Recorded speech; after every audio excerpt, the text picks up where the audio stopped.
안녕하세요. 오늘은 로마에 대해서 같이 보도록 하겠습니다. 이전에 우리 지난 시간에 고대 지중해에 어떤 나라들이 있었는지 살펴봤는데요. 폴리스를 중심으로 형성되었던 그리스가 있었고요. 그 그리스의 대표적인 폴리스로는 아테네와 스파르타가 있었다고 이야기했어요. 그리고 페르시아하고 그리스하고 페르시아 전쟁을 벌였는데 여기서 그리스가 승리를 하게 됐고, 이 승리에 가장 큰 공헌을 했던 아테네가 아테네 중심으로 델로스 동맹을 형성을 하면서 그 가운데서 왕처럼 굴었다. 그래서 불만을 가진 여러 폴리스들이 나타나서 스파르타를 중심으로 한 펠로폰네소스 동맹이 맺어지게 되었고, 이 델로스 동맹과 펠로폰네소스 동맹이 전쟁을 벌이게 되는 펠로폰네소스 전쟁이 시작이 되었고, 여기서 스파르타가 승리를 하게 되지만 이미 그리스 안에는 좀 혼란스러운 상황이 이어져서 마케도니아라고 하는 나라에게 그리스는 멸망을 했다라고 이야기를 했어요.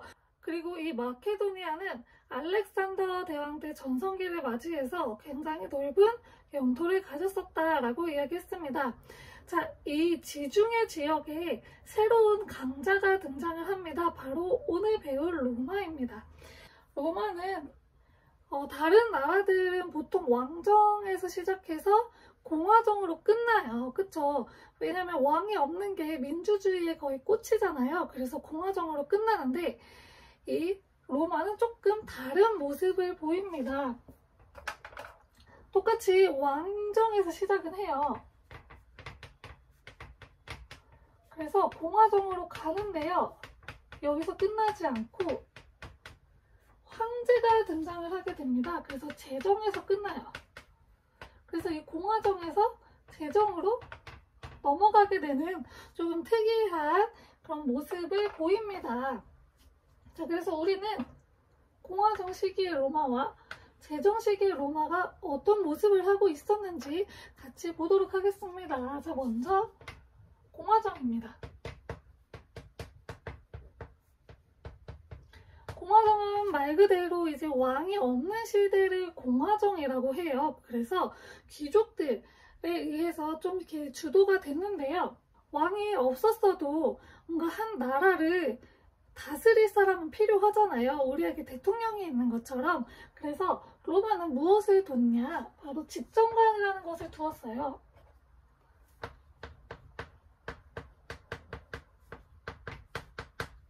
집정관을 두어서 나라를 다스렸는데 집정관은 2명을 두었습니다. 한 명을 두게 되면 한 명에게 권력이 모두 다 이렇게 집중이 돼서 또다시 독재 같은 게 시작이 될 수 있기 때문에 2명을 두어서 권력을 분산시켜 놨습니다. 이게 바로 집정관이고요. 그리고 귀족들의 회의인 원로원이라는 것도 존재를 했습니다.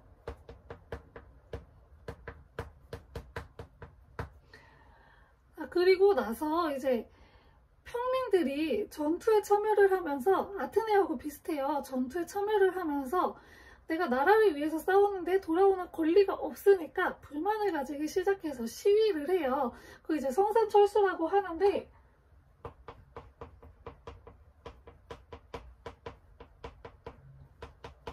이 성산철수 이후에 그 평민들의 요구를 들어주기 시작을 해요.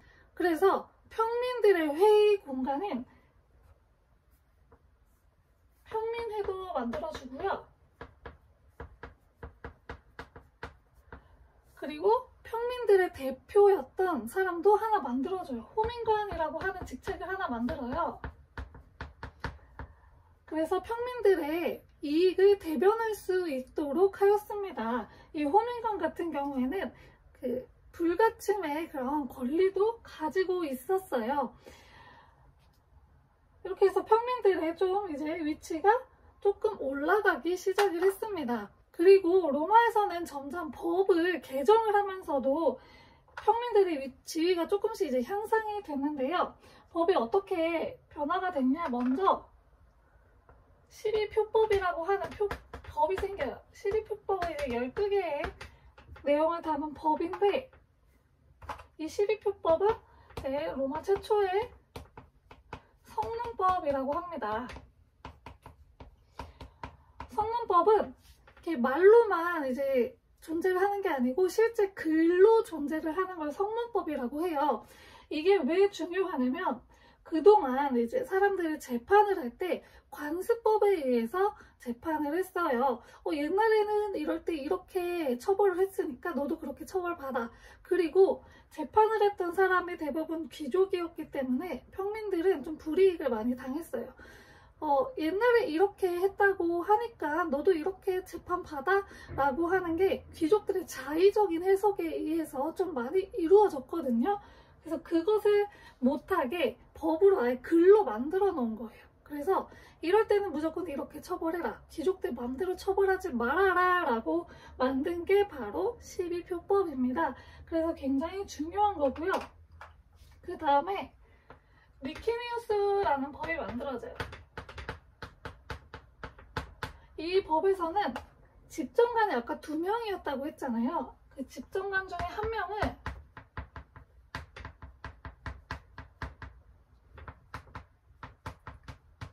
누가 하냐? 평민 중에서 선출을 했습니다. 그래서 집정관이 원래는 2명 다 귀족이었는데 이 리키니우스 법으로 인해서 1명은 평민이 차지를 하게 되었습니다. 이로써 이제 평민들도 자신들의 그런 이익을 대변할 수 있는 그런 사람이 높은 위치까지 오르게 되었어요. 그리고 마지막으로 이제 호르텐시우스법이라는 게 있는데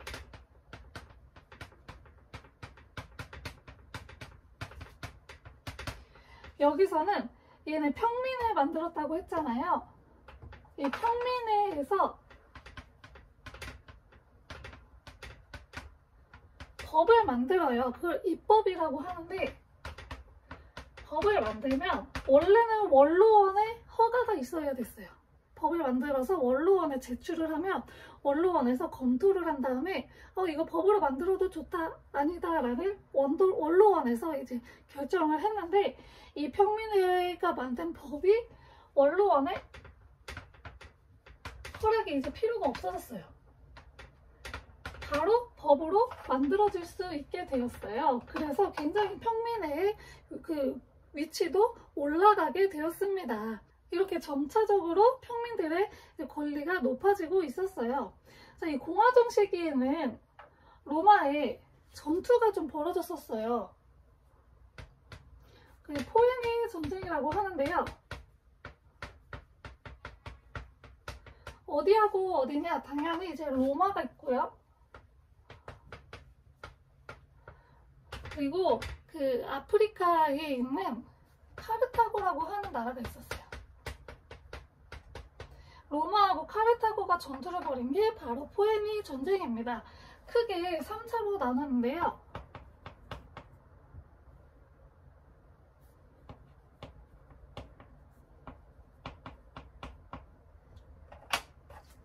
먼저 1차 전투는 이 로마하고 카르타고가 그 시칠리아 섬에 있던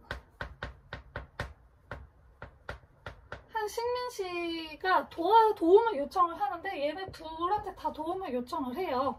그래서 이참에 시칠리아 섬을 좀 가져볼까 하는 욕심이 둘 다에게 생기게 돼요. 그래서 1차는 시칠리아 쟁탈전의 모습을 띱니다. 여기서 누가 이기냐? 로마가 이겨요. 자, 2차 이 카르타고가 서력을 해야겠죠. 그래서 누가 등장을 하냐? 이때 한니발이라고 하는 장수가 등장을 해요. 한니발이 코끼리 부대를 이끌고 알프스 산맥을 넘어서 로마로 진격을 합니다. 자, 그 전에 계속 이제 막 로마의 동맹국들이 있거든요. 그 동맹국들을 무찌르면서 한니발은 이렇게 생각한 거예요. 동맹국들이 지금 이렇게 지고 있으니까 로마에 대해서 안 좋은 감정이 생기겠지? 라고 착각을 했는데 오히려 동맹국들은 그 지고 있는 상황에서 내가 로마를 위해서 더욱더 강해져야겠다. 우리끼리 좀 더 똘똘 뭉쳐야겠다. 라고 하는 그런 연대의식이 더 강해진 거예요.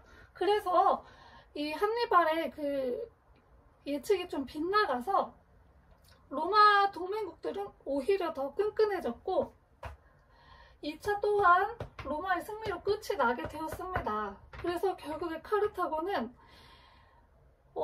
더 이상 이제 뭐 로마에게 덤빌 수가 없었어요. 그냥 조용히 숨죽이고 살았었는데 이 3세 때 무슨 일이 일어나냐.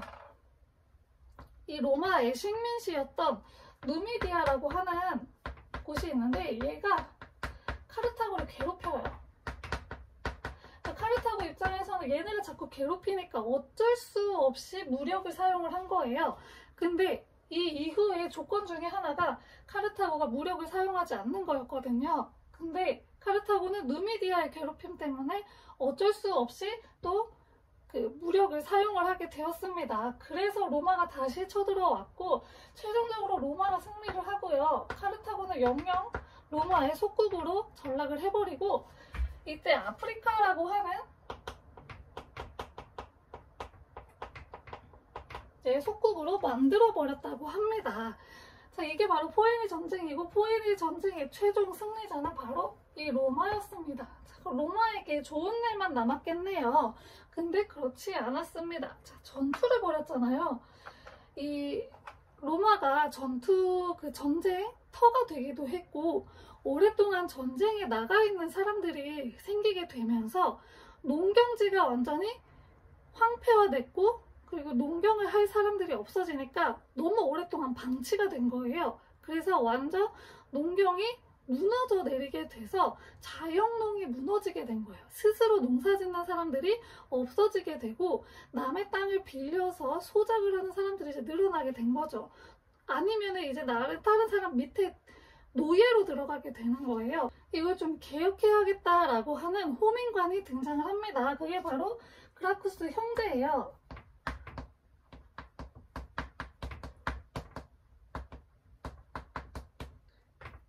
형은 티베리우스고요.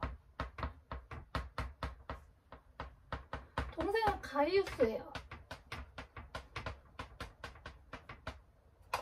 티베리우스가 먼저 이제 호민관이 됐는데 티베리우스는 무엇을 주장을 하냐. 농지법을 만들자. 그래서 농지를 다시 분배를 하자라고 이야기를 했어요. 자, 근데 이거를 귀족들이 굉장히 싫어했어요. 그럼 귀족들은 자기가 땅을 더 많이 가지면 가질수록 좋고 노예가 많으면 많을수록 좋기 때문에 이거에 대해서 굉장히 반대를 했습니다. 자, 그래서 귀족들이 싫어해서 티베리우스를 암살하게 돼요. 그래서 티베리우스는 세상을 떠나게 되었습니다. 이후에 동생이 형을 이어서 호민관이 돼서 형의 그런 업적을 좀 이어가야겠다, 정책을 이어가야겠다고 해서 가이우스는 곡물법이라는 걸 만들어요. 곡물법은 무엇이냐? 곡물을 이제 시장 가격의 반 가격으로, 절반 이하의 가격으로 가난한 농민들에게 파는 거예요. 그래서 이 곡물을 일단 심어서 수확을 해서 자기가 이제 먹을 게 있어야 되는 거잖아요. 그러니까 일단은 뿌릴 씨앗부터가 없으니까 이거를 나눠주기 위해서 그 절반 이하의 값으로 팔기 시작을 하는 거죠. 이게 곡물법인데 이것 또한 귀족들의 반대가 좀 심했어요. 그래서 시달리다가 귀족들에게 시달리다가 가이우스 또한 세상을 떠났다고 합니다. 자, 이렇게 해서 그라쿠스 형제는 이렇게 개혁을 시도했지만 귀족들의 반대가 있었어요. 그래서 결국에는 귀족들 입장을 대변하는 귀족파, 벌쪽파라고도 하는데 귀족파하고 이 민중들의 입장을 대변하는 민중파가 나뉘어서 좀 서로 갈등이 생기게 되었습니다. 자, 이 그라쿠스 형제가 개혁을 실시한 이유, 아까 자영농을 육성하는 거라고 했잖아요. 이 자영농을 육성하면 좋은 점이 무엇일까요? 바로 군대에 보낼 수 있는 사람은 평민이었어요. 노예는 군대를 가지 않았어요. 그렇기 때문에 이 군사력을 보강하기 위해서 자영농을 더 육성을 하려고 했던 겁니다. 하지만 이 귀족들에 의해서 좀 안 좋은 결과가 나타나게 되었습니다. 그래서 이후에 이제 로마는 군인 정치가들이 등장을 해요. 그거 이제 삼두 정치라고 하는데 3명의 군인 정치가들이 등장을 해서 로마를 다스리기 시작을 해요. 1차하고 2차로 나뉘는데요. 1차는 이제 카이사르, 그리고 폼페이우스, 크라수스 3명인데 여기서 이제 크라수스는 탈락을 하고 폼페이우스하고 그 카이사르가 좀 이렇게 대결을 벌이게 돼요. 원로원에서 폼페이우스를 좀 더 좋아했대요. 그래서 카이사르가 이건 좀 안 되겠다. 내가 뭔가 결단을 내려야겠다. 라고 해서 원래 갈리아 지역의 총독으로 파견을 나가 있었어요. 근데 내가 로마로 돌아가지 않으면 폼페이우스가 권력을 차지하게 생긴 거예요. 그래서 그 로마로 건너가는 강이 있어요. 루비콘 강이라고 하는데 그 루비콘 강을 내가 건너야겠다. 이미 주사위는 던져졌다라고 이야기를 하면서 루비콘 강을 건너서 폼페이우스를 처단을 하고 본인이 이제 권력자의 자리에 오르게 돼서 이 카이사르는 좀 가난한 사람들에게 곡물도 분배를 하고 빵과 서커스의 그런 정책을 펼쳐요. 경기나 공연 등을 무료로 관람할 수 있게 해주고 사병들에게 또 보너스도 지급하고 이러한 정책들을 펼쳤습니다. 근데 카이사르가 이제 죽어요. 누구한테 죽냐? 자기가 정말 아꼈던 양아들 브루투스에 의해서 죽어서 죽을 때 이제 브루투스 너마저 라고 하는 말이 좀 유명하잖아요. 그게 바로 이 카이사르 때입니다. 그래서 카이사르가 이때는 권력을 잡았었고요.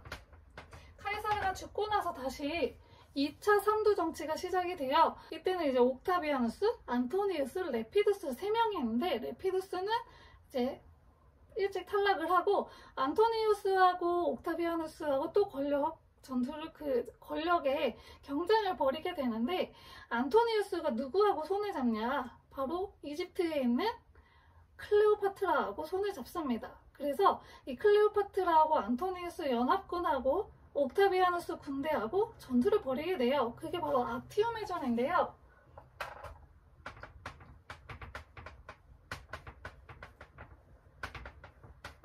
이 악티움의전에서 누가 이기느냐? 바로 옥타비아누스가 승리를 하게 돼요.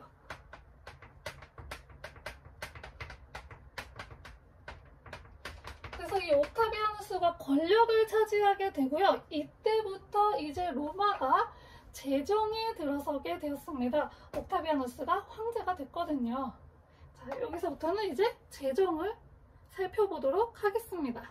자, 로마는 옥타비아누스부터 이제 재정으로 들어가게 되었습니다.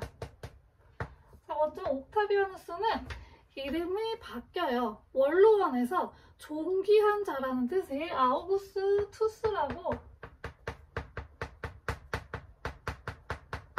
이름을 바칩니다. 그래서 아우구스투스라고 이때부터 부르고요. 아우구스투스는 자기는 뭐 이렇게 황제의 위치 이런 거 난 싫어. 나는 제1의 시민이 될 거야.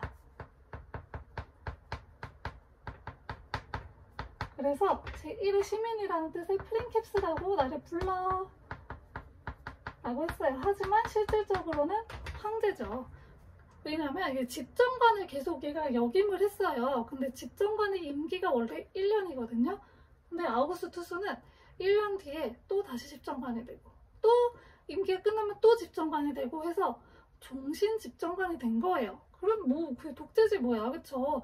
그래서 어쨌든 아우구스투스는 겉으로는 자기는 제1의 시민, 난 시민이야. 시민 중에서 그냥 가장 높을 뿐이지 내가 무슨 뭐 너희들 위에 있고 이건 아니야 라고 말로는 그렇게 했지만 본인의 그런 행동을 보면 그렇지 않다라는 거고요. 이 아우구스투스는 아까 악티움의전에서 이집트에 승리를 했잖아요. 그래서 이집트가 아우구스투스게 됐어요. 이 개인 소유가 됐어요, 이집트가. 그래서 굉장히 큰 부자였다고 합니다. 그래서 원로원에서 이제 돈이 없으면 황제한테 돈 좀 빌려주세요 라고 이야기했을 정도라고 합니다. 굉장히 부자였다고 해요. 그 금고 이름이 있어요. 이 나라의 금고가 피스쿠스라고 하는 금고가 있는데 이게 어쨌든 나라의 금고긴 한데 황제의 개인 재산으로 거의 채워져 있다고 해요. 돈이 굉장히 많았던 황제였습니다. 이 아우구스투스 이후에 로마에 전성기라고 불릴 수 있는 시기가 와요. 그러니까 로마 제정의 전성기죠. 그게 바로 오현제 시대인데요.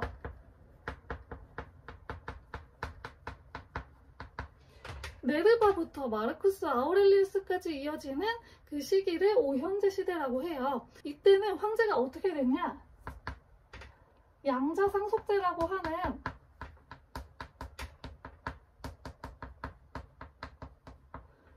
그 제도를 마련을 해서 자기 친아들이 아니어도 굉장히 훌륭한 모습을 보이는 사람이 있다. 황제로서 적합한 사람이 있다라고 하면 그 사람을 양자로 들여가지고 그 사람에게 황제의 자리를 넘겨주는 걸 이야기를 해요. 그래서 굉장히 훌륭한 황제들이 계속 나왔는데 오현제 시대의 마지막이었던 마르쿠스 아우렐리우스가 아들을 너무 사랑했나 봐요. 그래서 아들한테 황제의 자리를 넘겨주었습니다. 이 마르쿠스 아우렐리우스는 명상록이라는 책도 지었어요. 그래서 굉장히 그 경건하고 이런 삶을 살았던 사람인데 아들은 왜 그랬는지 모르겠는데 굉장히 방탕한 삶을 살았다고 해요. 그래서 이 아들에 의해서 로마는 점점 무너지기 시작을 해요. 아들이 콤모두스라고 하는 사람인데 이 사람 때는 이 마르쿠스 아우렐리우스 때부터 그 이민족들이 조금씩 들어오기는 시작을 했어요. 게르만족이라고 하는 민족이 조금씩 들어오긴 했는데 위협이 될 정도는 아니긴 했거든요. 근데 이 콤모두스 때는 너무 정치를 못하니까 조금 위협으로 다가오기도 했고 그리고 화폐를 마구마구 찍어내다 보니까 인플레이션도 심해지게 돼요. 그리고 이후에 그 콤모두스 이후에 망가지기 시작을 하면서 군인들이 황제에 오르게 됩니다. 군인 황제의 시대가 시작이 돼요.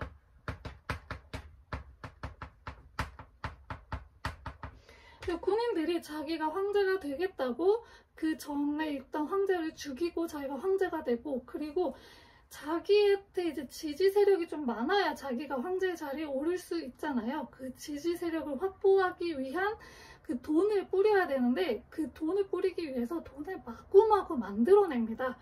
그러다 보면 생길 수 있는 부작용이 인플레이션이에요. 물가가 엄청나게 오르게 돼요. 그래서 아주 엉망진창인 상태가 계속 이어지고 있었습니다. 이런 상황에서 등장했던 황제가 바로 디오클레티아누스라고 하는 황제예요. 디오클레티아누스가 이런 혼란스러운 로마를 다시 좀 다잡아야겠다 라고 하면서 이제 등장을 하는데 이 인플레이션이 계속 지속이 됐다고 했잖아요. 그래서 일단 최고 가격제를 실시를 해서 그 물건의 상한선 너무 비싸지 않게 이 이상은 올리지 마라, 물가를 올리지 마라 라고 하는 최고 가격제를 실시를 하고요. 또 4분할 통치를 실시를 해요. 4분할 통치는 로마를 4개로 나눠요. 그래서 서쪽하고 이제 동쪽으로 나눠가지고 다스리는 건데 서쪽에 황제 1명, 동쪽에 황제가 1명 있어요. 자, 그리고 이 황제 밑에 각각 부황제를 두는 거예요. 그러니까 황제가 2명이에요. 그래서 서쪽 황제 밑에 부황제가 1명 더 있고 동쪽 황제 밑에 부황제가 1명 더 있어요. 왜 이렇게 했냐? 군인 황제 시대 때 후계자를 정해놓지 않아서 굉장히 서로 죽고 죽이는 관계가 형성이 됐다. 그렇기 때문에 후계자를 미리 결정을 해놔서 이 후계자 싸움이 일어나지 않도록 하겠다라고 해서 이 부황제를 두었다고 합니다. 이게 바로 4분할 통치입니다.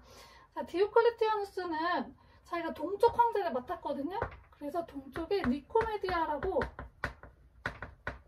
하는 도시를 수도로 정했습니다. 그리고 동쪽에 황제를 자처를 했어요. 그래서 동쪽에는 약간 유럽보다 이 동아시아 쪽 황제들이 좀 더 강한 느낌이 있거든요. 좀 더 권력자고 더 말 한마디 한마디에 더 힘이 있는 그런 전제군주의 모습을 보여요.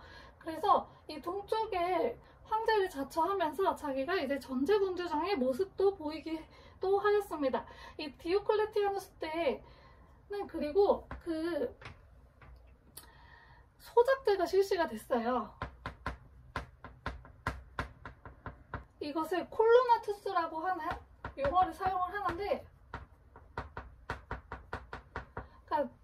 그 농민들이 몰락을 해서 노예로 들어가다 보니까 세금 낼 사람도 없고 군대에 징집할 사람도 좀 줄어들고 하니까 그 사람들을 평민으로 냅두고 노예로 들어가지 말고 대신에 소작을 시키는 거예요. 그래서 소작은 다른 사람의 땅을 대신 경작을 해요. 그리고 그 일부는 그 원주인한테 그 수확물을 일부는 원주인한테 주고 나머지 자기가 갖는 걸 소작농이라고 하거든요. 이거를 이제 소작제를 이때 실시를 하였습니다. 자, 그리고 이후에 콘스탄티누스라고 하는 황제가 등장을 해요. 이때 사본을 통치해서 황제가 2명이라고 했잖아요. 근데 콘스탄티누스는 그 한 명 황제를 물리치고 본인이 단독 황제가 되었습니다. 자, 그래서 어떤 일들을 했냐. 일단 천도를 하였습니다. 콘스탄티노폴리스라고 하는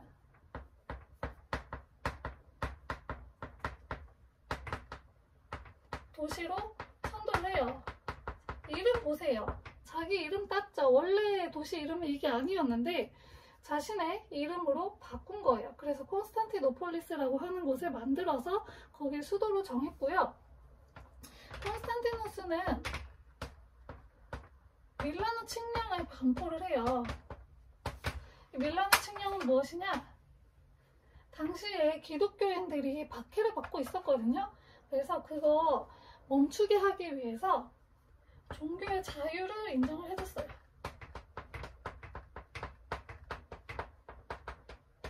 이게 바로 밀라노 칙령입니다. 콘스탄티누스가 대제라고 불리는 게 이런 기독교적인 정책 때문에 대제라고 불리는 것 같고, 그리고 좀 경제적으로도 안정을 시켜놨어요. 그래서 금화를 하나 만들어요. 솔리두스라고 하는 금화를 하나 만드는데, 솔리두스라고 하는 금화를 하나 만들어서 경제를 좀 안정시키려고 했으나 이것도 나중에 이 금의 순도가 떨어지면서 오히려 경제에 악영향을 주었다고는 합니다. 콘스탄티누스까지 봤습니다. 콘스탄티누스 대제 이후에 조금 이제 회복을 하나 싶었는데 로마는 조금씩 분열의 조짐이 보이기 시작을 해요. 결국에 테오도시우스 황제가 일을 냅니다. 일단 기독교를 국교로 했어요. 그래서 이제 뭐 기독교한테 자유를 준 것뿐만 아니라 로마의 공식 종교가 되었어요.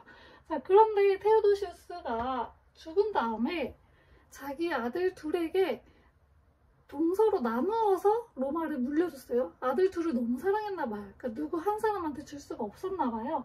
그래서 결국에는 동서 로마가 분열이 되기 시작을 합니다. 이때부터 이제 분열이 되기 시작을 해서 로마가 서로마하고 동로마로 나누어지게 되었습니다. 그리고 나서 이제 다음 시간에 배울 건데 게르만 용병이었던 오도 아케르라고 하는 사람이 있어요. 그 사람에 의해서 서로마는 완전히 멸망을 하게 되었습니다. 로마는 보통 우리가 로마라고 하면 서로마 많이 이야기하고요. 동로마는 비잔티움 제국이라고